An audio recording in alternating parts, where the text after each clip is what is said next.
ये दाल सिर्फ मज़ेदार ही नहीं है बल्कि प्रोटीन और आयरन का बॉम्ब है।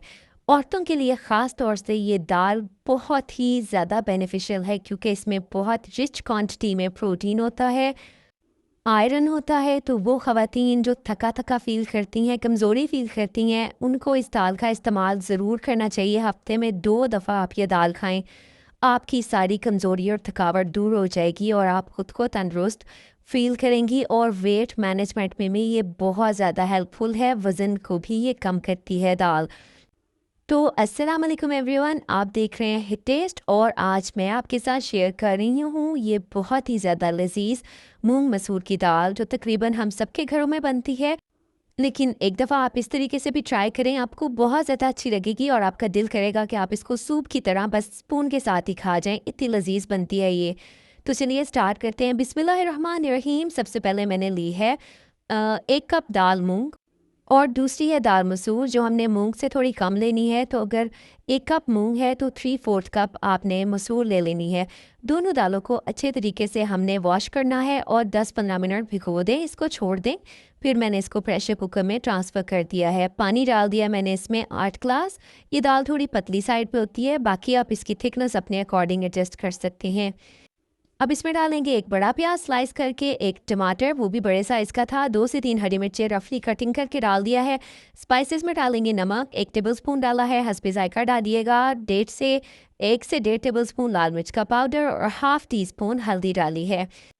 अच्छी तरह से मिक्स कर लेंगे एक तरफ दफ़ा। और अब ये जो दाल है ये प्रेशर कुकर से बाहर आने लगती है, तो उसके लिए ख़ास टिप है। मैं आपके साथ 2 टिप्स शेयर कर रही हूँ, इस पे आप अमल करेंगे तो आपकी दाल बिल्कुल भी बाहर नहीं आएगी। एक तो ये कि आपने इसमें 1 टेबलस्पून ऑयल डाल देना है और सेकंड टिप ये है कि आपने इसमें कोई भी स्टील का चमचा या फोक वगैरह कुछ भी आप रख दें तो आपकी दाल बिल्कुल भी बाहर नहीं आएगी।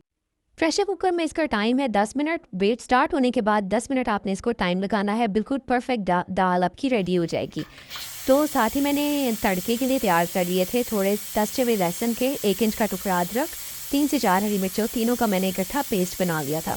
अभी आप देखें दाल रेडी हो चुकी है और इसकी मैंने विसल रिमूव कर दिया। आप देखें दाल हालांकि प्रेशर के टॉप तक है लेकिन फिर भी ये बाहर नहीं आई। ढक्कन बिल्कुल साफ़ सुथरा है, बिल्कुल भी ढक्कन पे कोई दाल नहीं लगी हुई। अगर आप इसके बगैर बना लेंगे ना ऑयल या चमचे के बगैर तो सारी दाल बाहर आ जाएगी।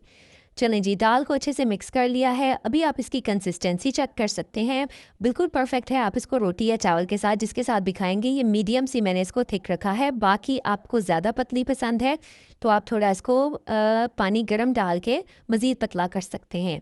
अच्छा, अब हम तड़का तैयार करेंगे। तो तड़के पे मैंने ले लिए थे लहसुन अदरक और हरी मिर्च वाला पेस्ट। 1 प्याली ऑयल लिया है, इसमें मैंने अच्छे तरीके से इसको फ्राई करना है ताकि इसका कलर गोल्डन हो जाए। साथ मैंने इसमें हाफ़ टी स्पून ज़ीरा भी डाल दिया है, साबुत ज़ीरा। अच्छे तरीके से इसको फ्राई करते रहेंगे। अच्छा, मैं ये दाल थोड़ी ज़्यादा क्वांटिटी में बना रही हूँ, काफ़ी ज़्यादा ये दाल बन जाती है। आप इसको इससे हाफ़ क्वांटिटी में भी बना सकते हैं।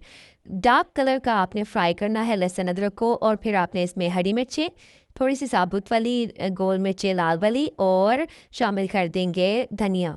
तड़का हमारा रेडी है। गर्मा गर्म तड़के को दाल में शामिल करके हमने इसको थोड़ी देर के लिए कवर कर देना है ताकि जो दाल में इसका फ्लेवर है और इसका अरोमा है दाल में अच्छी तरह से एब्जॉर्ब हो जाए।